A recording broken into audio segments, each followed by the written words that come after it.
Welcome to the Crimson Files. Today, we step back into the blinding white heat of the 12th century. A time when faith was forged in iron, and the sands of the Levant were watered with blood. This is the story of two titans, the lion and the eagle, and the river of corpses that flowed between them. Here is the chronicle of the Third Crusade. The year is 1187.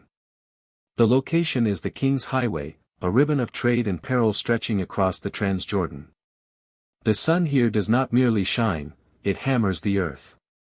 It is a physical weight, pressing down on the shoulders of merchants, pilgrims, and soldiers alike. The heat distorts the horizon, turning the jagged rocks into shimmering ghosts. A massive caravan moves slowly through this furnace. It is a spectacle of wealth and peace, camels laden with spices from the east, silks from Damascus, and gold destined for Mecca. But more importantly, it carries people. Families. Unarmed pilgrims traveling under the sacred protection of a truce. There is a treaty in place, a fragile piece of parchment signed by the King of Jerusalem and the Sultan of Egypt and Syria. For a brief moment, the sword has been sheathed. But watching them from the high ridges of the red sandstone cliffs is a man who cares nothing for parchment. He is Raynald of Châtillon, the Lord of Acre. To the Muslims, he is a monster, a breaker of oaths, a demon in chainmail. He is a French knight who finds the peace treaties of the Holy Land to be an inconvenience to his greed. He watches the dust cloud of the caravan, his hand resting on the pommel of his sword, sweat matting his beard. He signals. The attack is not a battle, it is a slaughter. Raynald's knights, clad in heavy European steel, thunder down the dunes like an avalanche of iron. The sound is deafening, the roar of war horses, the clash of metal, and the sudden, terrifying screams of the unarmored travelers. The caravan guards are overwhelmed in seconds, cut down before they can even draw their scimitars. Raynald rides through the chaos with a terrifying joy. He does not seek surrender. He seeks blood. Men are decapitated where they stand. Women are dragged from their mounts. The vast wealth of the caravan is seized, but Raynald wants more than gold, he wants to humiliate his enemy. As the survivors are rounded up, beaten, bloody, and terrified, they plead for mercy. They remind the Christian Lord of the truce. They invoke the name of their prophet. History records Raynald's response. He leans down from his high horse, sneering at the captives. Call upon your Muhammad, he spits. Call upon him. If he is so powerful, let him come and save you from my sword. There is no salvation that day. Only the dry snap of ropes and the wet thud of steel on flesh. Raynald drags the survivors back to the dark dungeons of Acre, satisfied with his prize, arrogant in his impregnable fortress. But he has made a fatal error. He believes he is merely taunting a religion. In reality, he has just awakened a dragon. News travels fast in the desert, carried by swift riders and the wind itself. The report of the massacre reaches Damascus, the jewel of the Islamic world. The city is a stark contrast to the dusty carnage of the Transjordan. Here, there are cool fountains, shaded courtyards, and the scent of jasmine. But inside the citadel, the air turns ice cold. Salah ad-Din Yusuf ibn Ayyub, known to the West simply as Saladin, sits in silence. He is the Sultan of Egypt and Syria, a man who has spent a lifetime uniting the fractured Muslim tribes under one banner. He is not a brute, he is a scholar, a tactician, and a deeply pious man. He wears simple wool, not the silk of a decadent king. When he hears the report, the theft of the gold, the slaughter of the pilgrims, and the specific, blasphemous mockery of the prophet, Saladin does not fly into a rage. He does not flip tables or scream at his generals. He goes very, very still. Those who know him understand that this quiet is far more dangerous than any shout. He stands and walks to the window, looking out over the minarets of the city. For years, he has tried to maintain a political balance with the Crusader kingdom of Jerusalem. He has traded, he has negotiated, he has kept his word.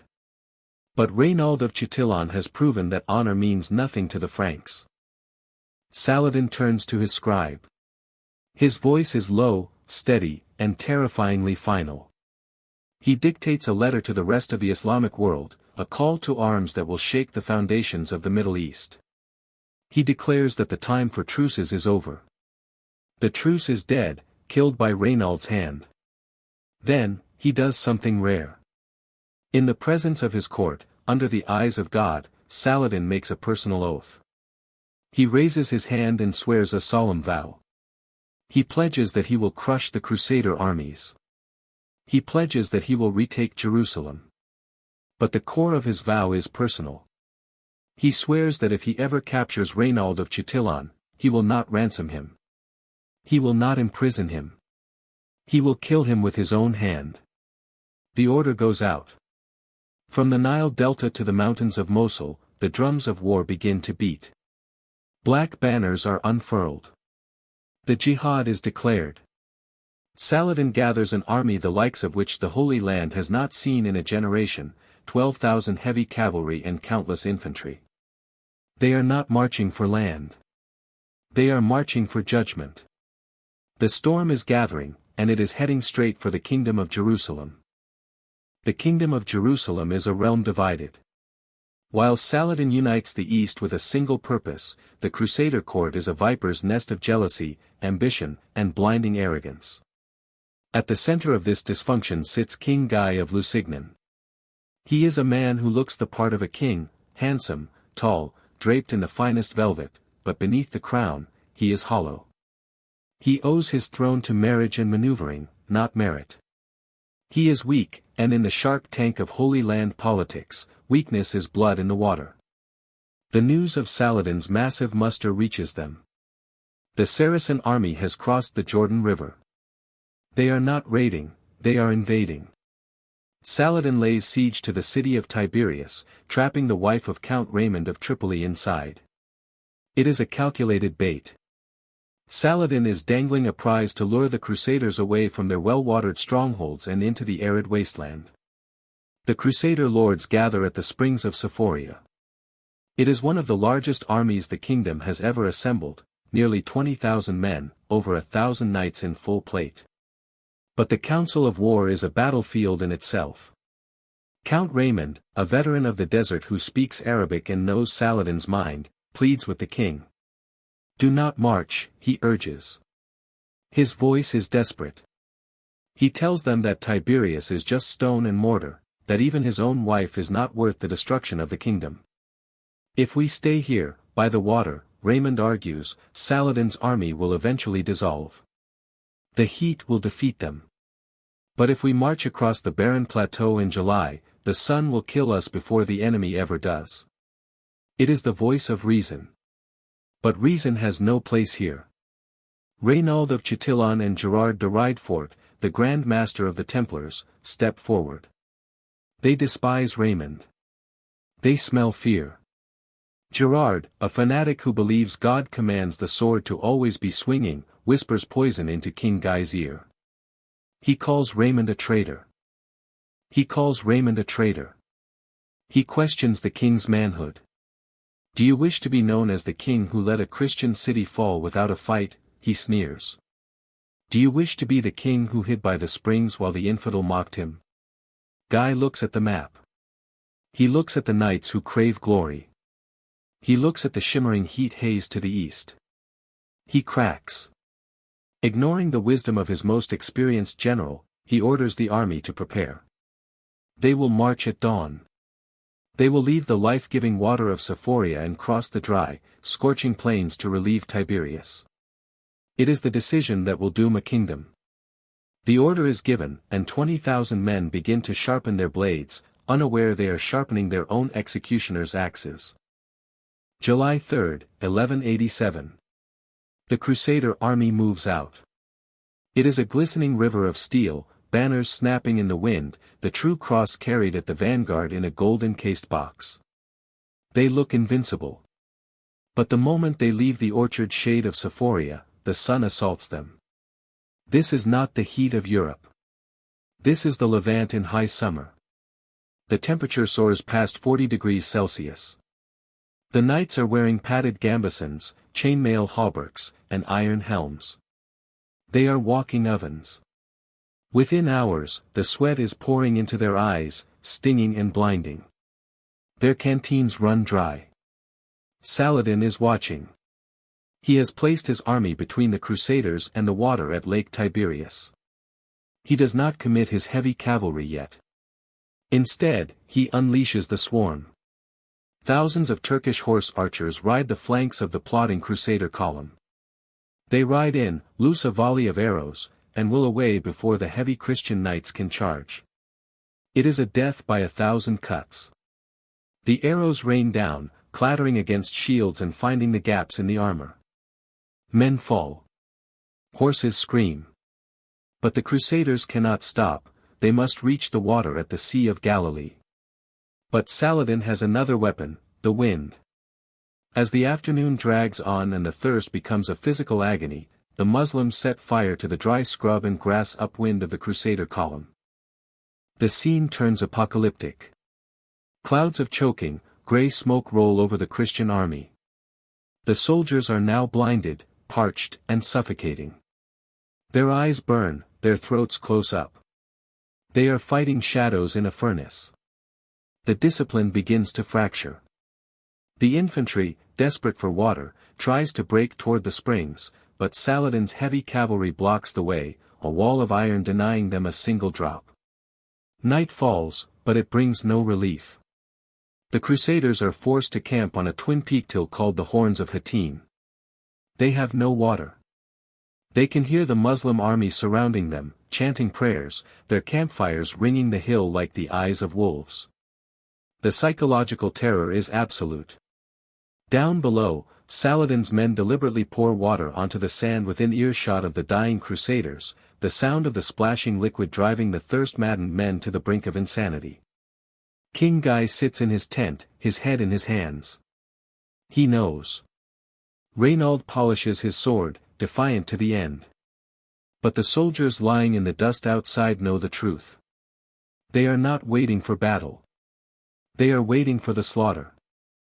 Dawn breaks over the Horns of Hattin, but it brings no salvation, only a blinding, white torment. The sun rises like a tyrant, instantly baking the basalt rocks and turning the plate armor of the knights into wearable ovens. The Crusaders are no longer a disciplined army, they are a huddled mass of dehydrated agony. Their tongues are swollen, black and dry, sticking to the roofs of their mouths. Desperation drives men to madness, some drink their own urine, while others crawl through the dust to lick the fleeting morning dew from the grass before the sun evaporates it. Saladin does not wait. As the heat begins to shimmer off the ground, the drums begin, a rhythmic, terrifying pounding that echoes off the hills, syncing with the terrified heartbeats of the trapped men. Then, the arrows fly. They come in darkening clouds, thousands of shafts raining down on the exhausted Christians. The Crusader infantry, maddened by thirst and panic, finally breaks. They abandon their nightly protectors, scrambling up the steep, rocky slopes in a disorganized, desperate run toward the shimmering blue water of the Sea of Galilee visible in the distance. It is a massacre. Saladin's cavalry sweeps in, cutting the infantry off from the knights, slaughtering them in the open or forcing them over the cliffs. The backbone of the Christian army is snapped.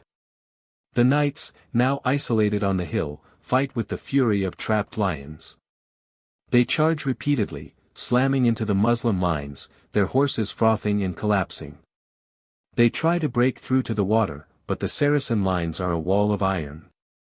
The heat, the choking smoke from the brush fires, and the endless waves of fresh troops grind them down. The desert floor turns into a sludge of blood, ash, and sand. By mid-afternoon, the battle has dissolved into a series of hopeless last stands. The pride of Christendom has been reduced to a few hundred exhausted knights clustered around the royal red tent of King Guy at the summit of the hill. Then, the most devastating blow lands. The Bishop of Acre falls, and the true cross, the holiest relic in the Christian world, carried into battle to ensure divine victory, is seized by Saladin's troops. The sight of the sacred wood in Saracen hands breaks the last shred of the Crusader spirit. Men drop their swords and weep, not from fear of death, but from the certainty of God's abandonment. King Guy's red tent stands alone on the summit, a final, tragic marker of resistance amidst a sea of corpses. Saladin watches from the plain below, his face impassive. His young son, witnessing the king's desperate resistance, shouts with joy, "We have beaten them." Saladin, ever cautious, places a hand on the boy's shoulder and replies sternly, "Be silent. They are not beaten until that tent falls."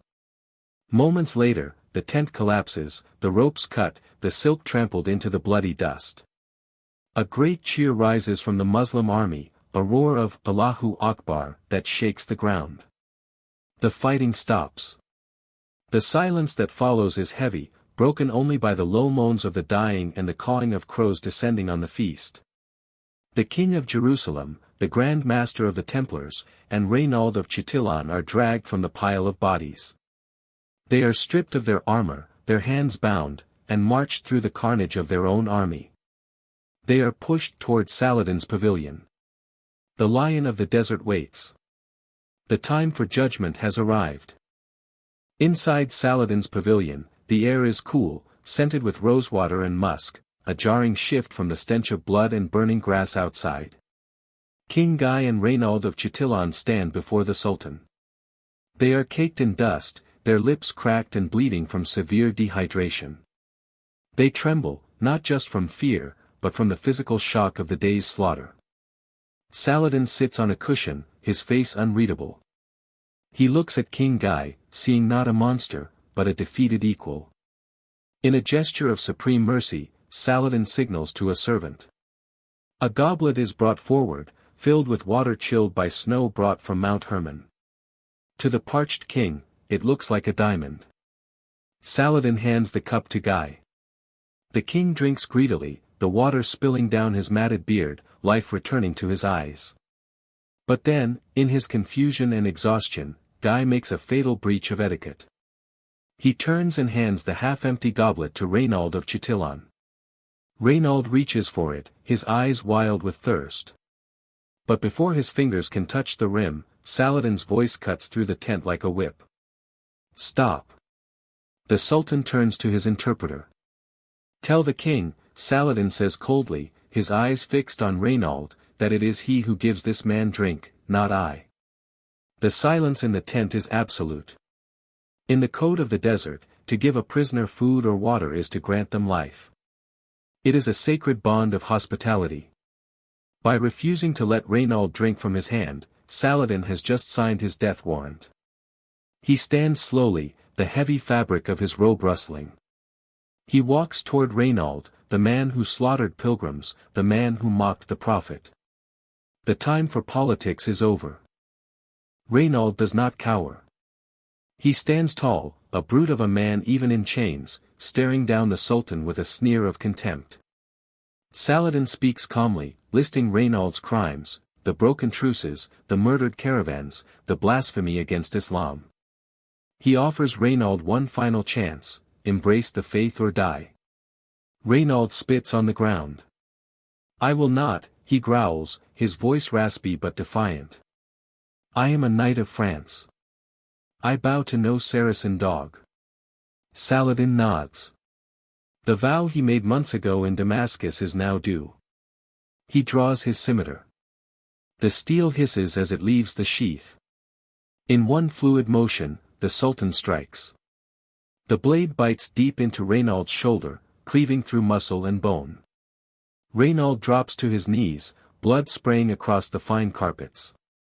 Before the Lord of Acre can scream, Saladin's Mamluk guards rush forward. Swords flash in the dim light. With a wet, heavy thud, Raynald of Châtillon's head is severed from his body. The corpse falls forward, twitching in the dust. King Guy gasps, his eyes widening in terror. He flinches, certain the blade is coming for him next. He falls to the ground, shaking uncontrollably. Saladin sheathes his sword. He steps over the body of his enemy and reaches down, taking the trembling king by the hand. He pulls him to his feet. The Sultan's voice is once again calm, the storm past. "Do not tremble," Saladin says softly. A king does not kill a king. But that man. He gestures to the headless corpse being dragged out by the ankles, leaving a smear of crimson on the rug. That man went too far. He has been punished for his greed. Saladin looks out the tent flap toward the south. The road is open. The army of Jerusalem is destroyed. The true cross is captured. There is nothing left standing between him and the holy city. Now, he whispers, we go to Jerusalem. Jerusalem is a city of ghosts before the siege even begins. The holy city is swollen with refugees from across the kingdom, terrifying tales of Hattin on their lips. There is no king to lead them, no army to defend them. There is only Balian of Ibelin, a nobleman who came to the city to rescue his wife, only to find himself trapped by duty. He knights boys of 16 and merchants who have never held a sword, desperate to man the vast walls. On September 20th, Saladin arrives. He does not come as a raider, he comes as a deluge. The Muslim army surrounds the city like a tightening noose. Trebuchets, towering engines of destruction, begin to hurl massive stones against the northern walls. For days, the sound of the siege is a constant, thunderous heartbeat, stone shattering stone, the screams of the wounded, the hiss of Greek fire. The walls are breached. The end is inevitable. But Balian plays a final, desperate card. He rides out to meet Saladin. He tells the Sultan that if the Muslims storm the city by force, the Christians will not surrender quietly. We will slaughter our own families to save them from slavery, Balian warns, his voice steady amidst the chaos. We will burn our wealth. And we will destroy the Dome of the Rock and every mosque in the city. We will leave you nothing but ash. Saladin looks at the fire in Balian's eyes and believes him. He chooses mercy over massacre. On October 2, 1187, the anniversary of the Prophet's night journey, Jerusalem opens its gates. There is no river of blood this time, unlike the Crusader conquest of 1099. The Christians are ransomed or enslaved, but the streets do not run red. The call to prayer rings out from the Al-Aqsa Mosque for the first time in 88 years. The crescent rises over the holy city. The news strikes Europe like a physical blow. It travels across the Mediterranean on ships with black sails. When the report reaches Rome, that the Holy Sepulchre is lost, that the true cross is in the hands of the infidel, it is said that Pope Urban III dies instantly of grief. The shockwave shatters the petty squabbles of European kings. The loss of Jerusalem is not just a military defeat, to the medieval mind, it is a sign of God's wrath. In England, a new figure rises from the gloom. He is Richard Plantagenet, soon to be crowned Richard I. They call him the Lionheart. He is a giant of a man, over 6 feet tall, with reddish-gold hair and a temper that matches the storms of the Atlantic. He is not an administrator, he is a weapon of war forged in flesh and blood. He does not care for the governance of England, he cares only for the redemption of Jerusalem. Richard consumes his kingdom to feed his war. He empties the treasury. He sells sheriffdoms, earldoms, and castles. I would sell London itself if I could find a buyer, he roars. He raises a fleet of hundreds of ships and an army of professional killers. He levies the Saladin tithe, taxing his subjects to the bone. He is joined by Philip of France, a calculating politician, but Richard is the soul of the crusade. He equips his men with the finest steel, the heaviest crossbows. As the massive fleet sets sail from the grey harbors of the north, Richard stands at the prow, staring south. He brings with him the full fury of the west. Saladin has conquered the kingdom of Jerusalem, but he has yet to face the lion. The storm is crossing the sea. The siege of Acre is not a battle, it is a meat grinder that has been churning for 2 years. By the summer of 1191, the city is the center of a bizarre and horrific double siege. The Crusader army, led by the recently released King Guy, surrounds the Muslim walls of Acre. But Saladin's army surrounds the Crusaders. It is a sandwich of death. The Christians are trapped between the stone walls of the city and the ring of Saladin's steel. Life in the trenches is a nightmare of dysentery, scurvy, and rotting flesh. Men die not from swords, but from drinking water tainted by the corpses of their comrades. The air is thick with flies and the smell of unburied dead. Hope is a commodity that has long since run out. The Crusaders are starving, holding the line through sheer, stubborn grit, waiting for a savior who might never come. Then, on June 8, the horizon changes. It begins as a murmur among the sentries, then grows into a roar that drowns out the siege engines. Out on the Mediterranean, the sea seems to turn into wood. A forest of masts pierces the sky. King Richard has arrived. He brings 25 heavy galleys and immense transport ships. As the fleet approaches, trumpets blare, a sound so loud it is said to shake the very walls of Acre. Richard lands with the theatrics of a god. He is carried ashore on a litter, sick with trench fever, yet he commands his men to carry him to the front lines so he can fire a crossbow at the walls personally. His arrival sends a jolt of electricity through the dying Crusader camp. Overnight, the starvation ends. Fresh supplies, gold, and thousands of fresh, well-fed knights pour onto the beach. From the hills above, Saladin watches the sails fill the harbor. He knows the stalemate is broken. The lion has entered the cage. Richard does not just bring men, he brings a terrifying industrial capacity for war. He is the wealthiest king in Europe, and he spends that wealth on destruction.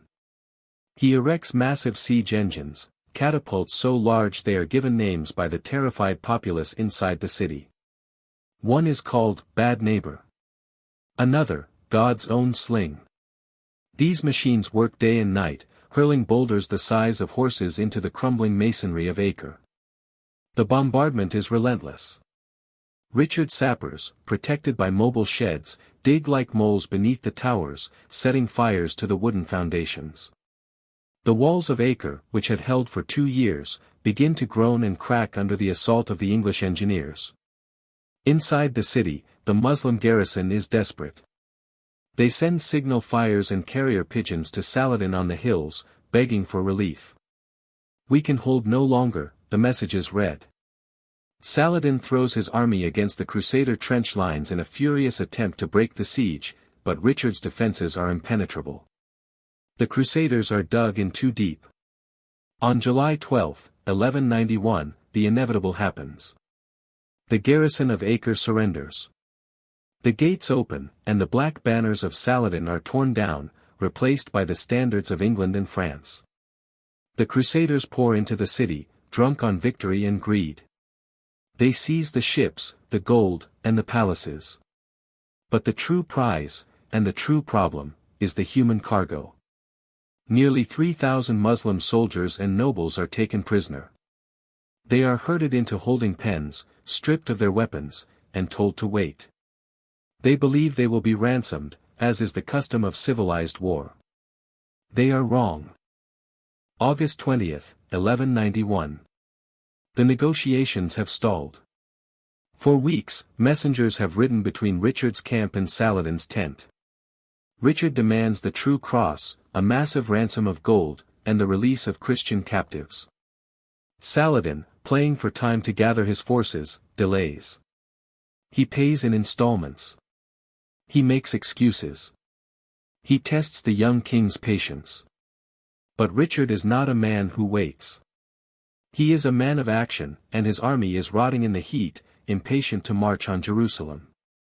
He decides that the prisoners are no longer a bargaining chip, they are a burden. A mouth to feed is a liability. In the cold calculus of his mind, Richard makes a decision that will stain his legacy forever. The order is given. The 2,700 Muslim prisoners, soldiers, nobles, and even some women and children who had been in the garrison, are bound with ropes. They are marched out of the gates of Acre, blinking in the sunlight, believing perhaps that the ransom has been paid, that they are being exchanged.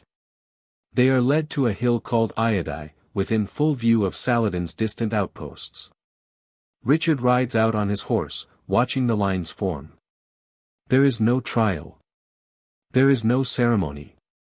At a signal, the Crusader infantry steps forward with swords and axes. The slaughter is industrial. It is a systematic extermination.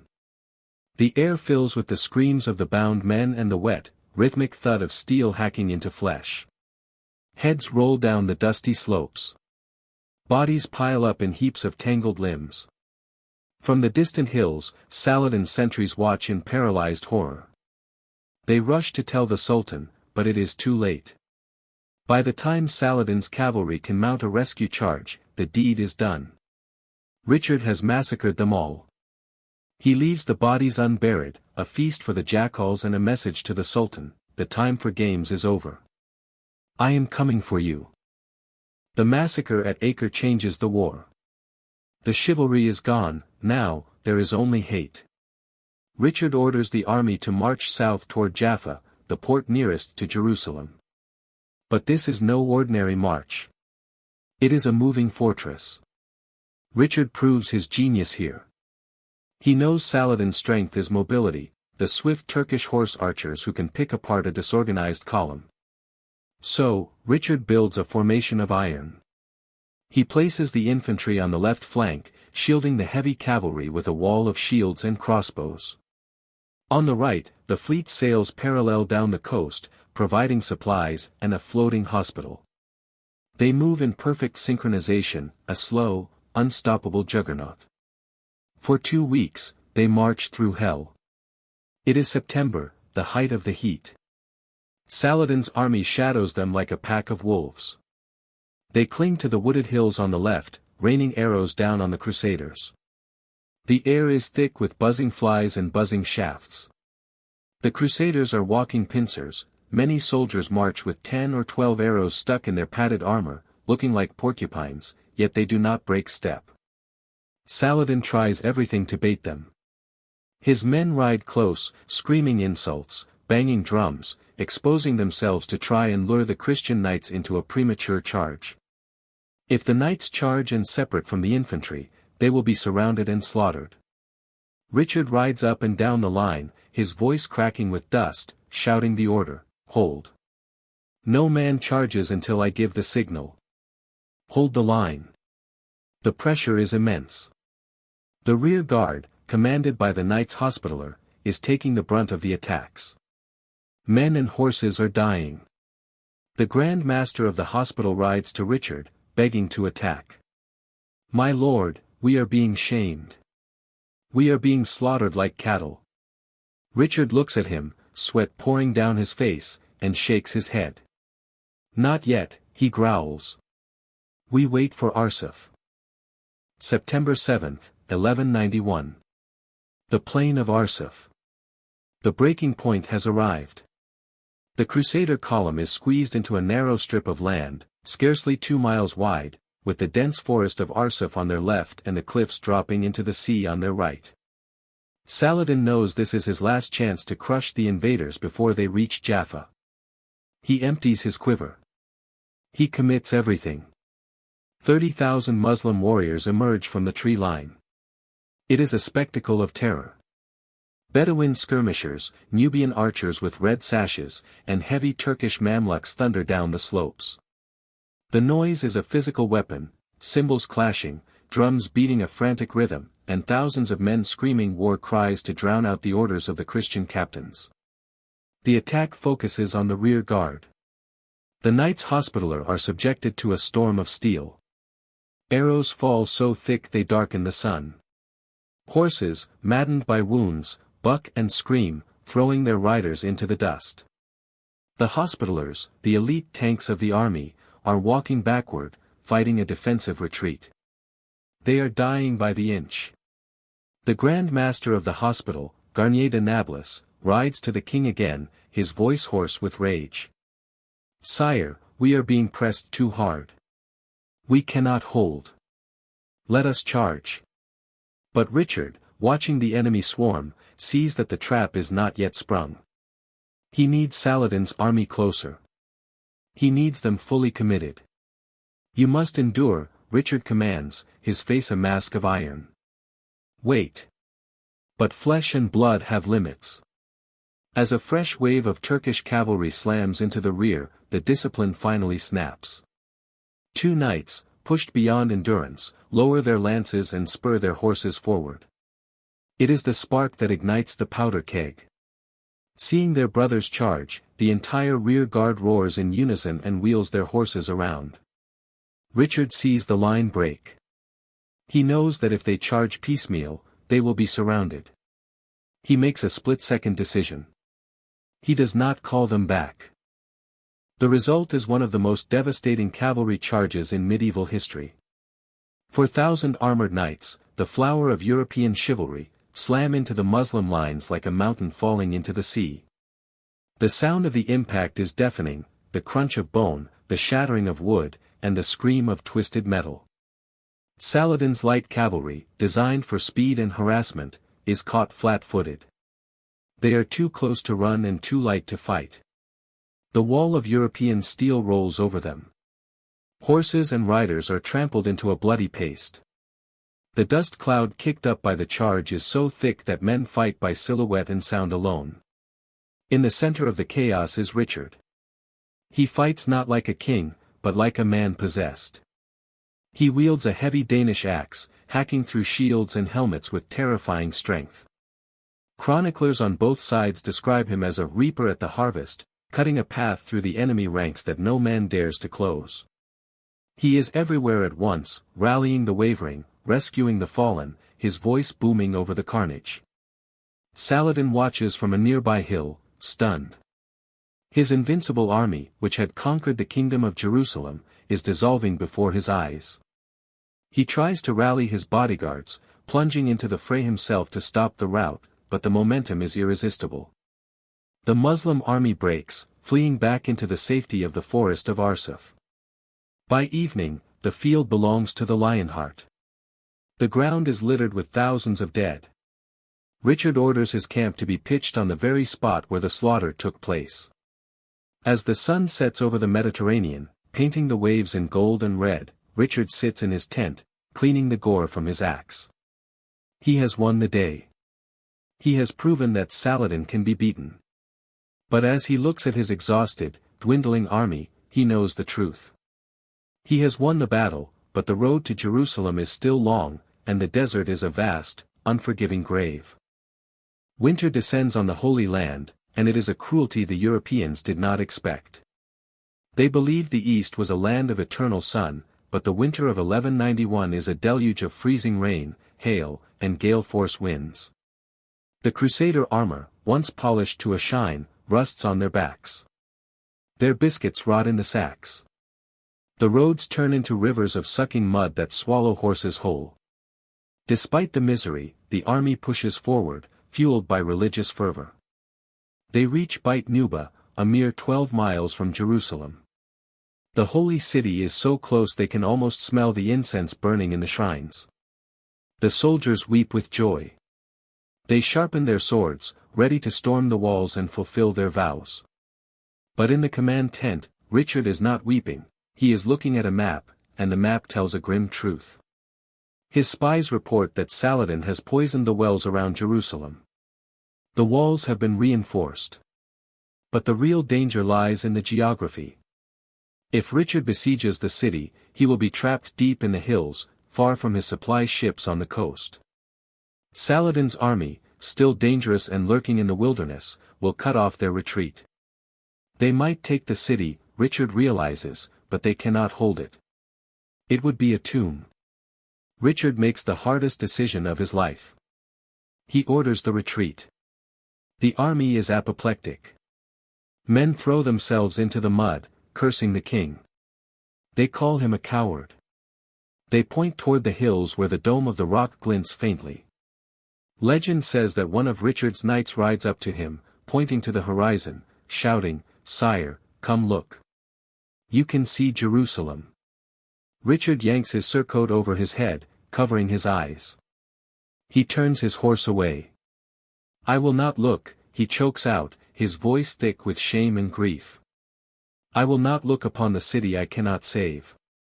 The army turns back toward the coast, a dragon with its heart broken, leaving the prize untouched in the distance. The war drags on into 1192, becoming a bloody stalemate of raids and skirmishes. But amidst the violence, something strange begins to bloom between the two leaders: respect. It is a chivalry that defies the brutality of the era. When Richard falls ill with Arnaldia, a wasting fever that makes his hair and nails fall out, he lies shivering in his tent at Jaffa, craving relief. Saladin, hearing his enemy is sick, does not attack. Instead, he sends runners from the mountains. They do not bring poison, they bring baskets of fresh peaches and pears to cool the king's blood, and snow packed from the peaks of Mount Hermon to chill his wine. It is a psychological duel as much as a military one. They exchange gifts and messengers. Saladin's brother, Aladil, becomes a frequent guest in Richard's camp, the two men feasting and discussing philosophy while their armies slaughter each other a mile away. The climax of this strange relationship comes at the Battle of Jaffa. Saladin launches a surprise attack, seizing the town. Richard, caught off guard, counters with a suicidal amphibious assault. He leaps from his ship into waist-deep water, wielding a Danish axe, and wades onto the beach with only 80 knights to retake the city from thousands of Saracens. During the melee, Richard's horse is killed. He fights on foot, a king surrounded by enemies, swinging his axe with the fury of a demon.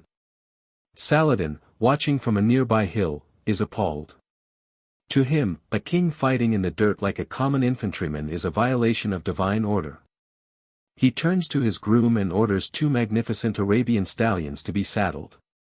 He sends a messenger through the heat of the battle, right into the center of the killing zone. The messenger finds Richard, covered in blood and dust, and presents the horses. "My master Saladin sends you these," the messenger shouts over the din of steel. He says it is not fitting for a king to fight on the ground. September 2, 1192. The sword is finally sheathed. The heat, the disease, and the sheer exhaustion of 3 years of constant war have broken the will of both armies. Richard is dying on his cot, ravaged by fever. Saladin is weary, his empire strained to the breaking point by the endless drain of resources. The two titans realize that to continue is to embrace mutual destruction. The Treaty of Jaffa is signed. It is not a victory for either side, it is a concession to reality. The terms are drawn: the Crusaders will keep the coastal cities from Tyre to Jaffa, a thin strip of Christian land clinging to the sea. Saladin will retain Jerusalem. But in a final clause of mercy, Saladin grants what the Crusaders fought for: safe passage. Christian pilgrims will be allowed to enter the holy city unarmed, to pray at the Holy Sepulchre without fear of harassment. Richard, the Lionheart, the man who bankrupted his own kingdom to take this land, refuses to visit Jerusalem. His generals beg him to go, to pray at the holy sites as a pilgrim since he could not enter as a conqueror. Richard refuses. He turns his face to the wall. "If I cannot enter as the king who reclaimed it for God," he whispers, "I will not enter as a tourist." On October 9, Richard is carried onto his ship. He is a shadow of the giant who arrived 2 years earlier.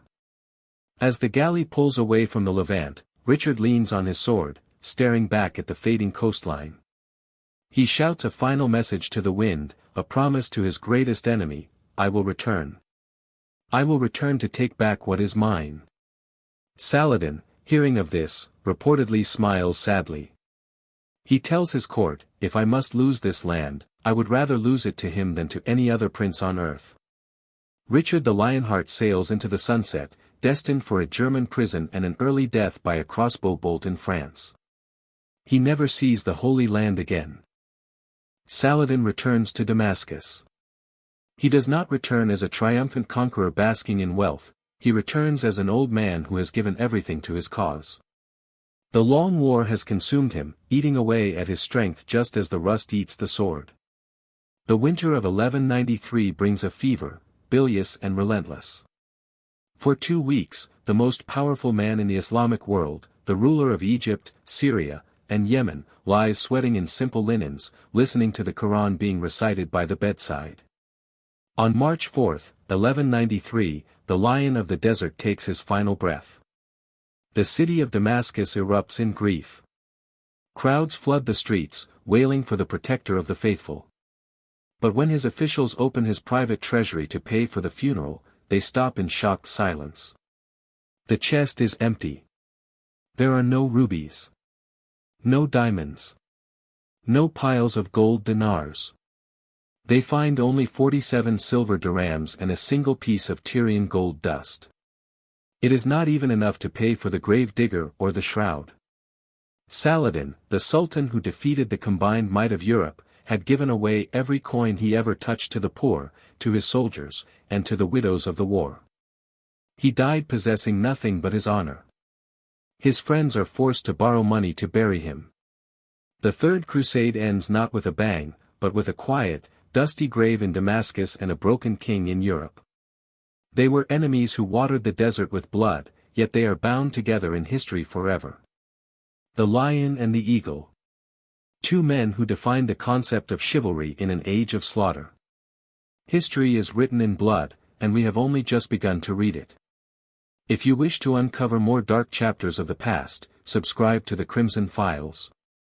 The archives are open, and the next file is waiting.